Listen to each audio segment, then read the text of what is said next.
the Houston Rockets. Great to be with you. This is Kevin Harlan here with Steve Kerr and Clark Kellogg as 2K Sports presents this Tuesday afternoon broadcast of the NBA. While we've got a chance here, let's now take a look at the starting lineups sponsored by State Farm.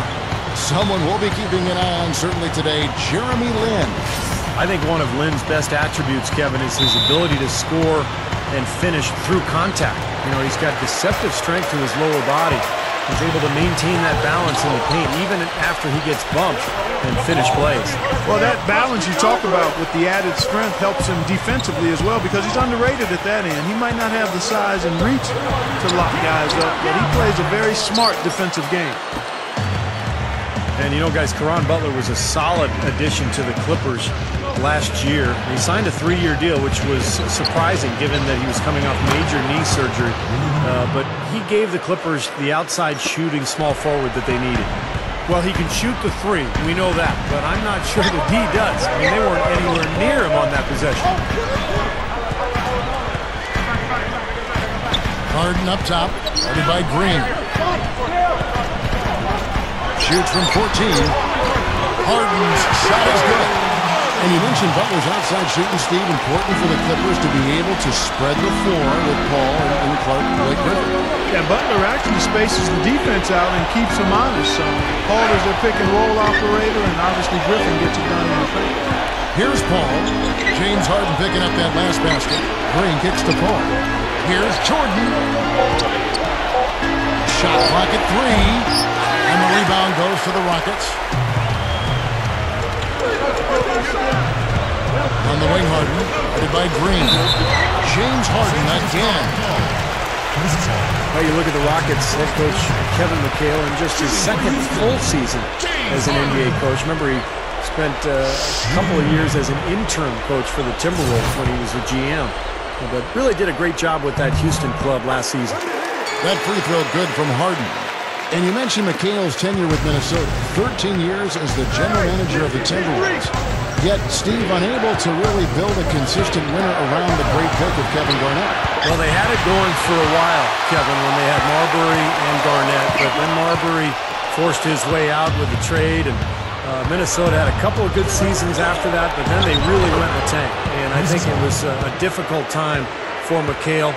And I think a lot of people questioned whether he'd be a good NBA coach, but to me, it looks like he is a pretty solid one. He's been around the game forever, but he's got a good feel for his players, puts them in a position to succeed. Here is Harden, following the basket by Chris Paul. Over Green. Harden can't hit. Clippers have gone 2 or 3 here to start out the game. Tries for the alley-oop, and the dunk by Jordan. Now that's how you execute an alley-oop there, fellas. And with an exclamation point, too, on the finish, throwing it down hard. What a terrific play on both ends. You know, Houston for the last several years has tried to get a star player on their roster, but it's so difficult to do. There's only about 10 of them in the entire league. But what they've done is they've put a lot of good players on the floor. They've built their asset base, and they're poised to make a deal when the right one comes their way. Here's Paul after Jeremy Lin's bucket. Paul with the ball, and it's Lin picking him up. Paul kicks to Butler. That one goes. Count it. Butler's got his first 2 points. Kevin, great finish on the low block. I love it. Really, if you don't have a top 10 player in the league, you just continue to gather talent, and that's what the Rockets have really done. Yeah, and you call that stockpiling assets. If you aren't building around someone, then you get as many good assets as you can because they're always movable.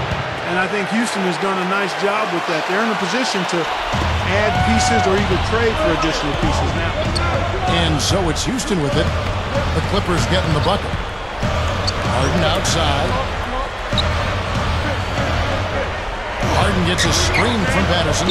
Lets the 3 fly. Harden can't hit. Clippers leading by 4. They get a hand on it. Green against Harden. Back to Paul.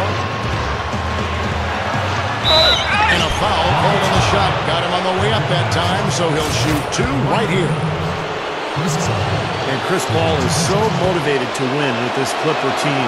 As you might remember, he had knee knee surgery in 2010 and to have part of his meniscus removed. So you just never know long-term how that knee can wear down. Nothing's guaranteed. So he wants to make the most of every opportunity with this talented Clipper club.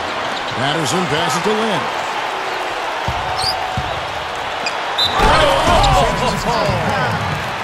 Guys, I'm going to need just a second to get myself together here. Leaves you speechless, doesn't it, Clark? Huh? Wow. Man, I don't blame you, Clark. That dunk was unbelievable. The Rockets have shot just one free throw early, 1 for 1 in the game. Man, a year ago, they converted about 78% of their free throws as a team, so pretty solid there.